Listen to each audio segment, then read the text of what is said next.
माझ्या वडिलांना वयाच्या 65व्या वर्षी त्यांचं वजन कमी व्हायला लागलं होतं आणि त्यांना थोडीशी चक्कर यायची. तर ते काय जास्त शेतात जात असल्यामुळे ते काय म्हणजे असे आजार आगाऊ काढत होते.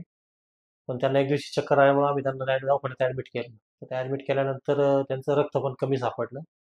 मग ते बाकीच्या टेस्ट केल्यानंतर त्यांना कोलन कॅन्सर आहे असं आढळलं. त्यानंतर महेश पवार सरांकडे आल्यानंतर ते म्हणले आपण लगेच सर्जरी करून घेऊ आणि आता सर्जरी झाल्यानंतर एक 15 दिवसात पेशंट एकदम ओके झालेलं आहे आणि त्यांना म्हणजे लवकरात लवकर आपण ते करून घेतल्यामुळं एकदम लवकर झालेलं आहे चांगलं ते आणि त्याच्या नंतरच्या काही थोड्या ट्रीटमेंट सांगितलेल्या आहेत आणि आता पेशंट एकदम ओके आहे.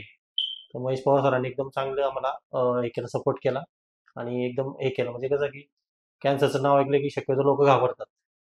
पण ही गोष्टी म्हणजे सुरुवातीला कसं जर लवकर लक्षात आलं तर ते बरं होतं. तर तसं आमच्या म्हणजे ओके झालेलं आहे आमचं पेशंट आता.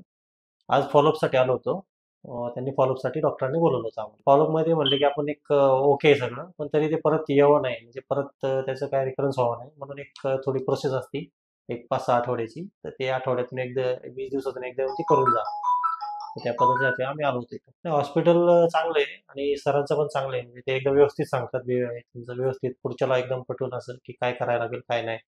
रिपोर्टमध्ये पण रिपोर्ट आपल्याला एकदम व्यवस्थित सांगतात की बाबा हे काय तुमचं कमी होतं काय होतं सगळं निघालंय बाहेर सगळं ओके सांगतात.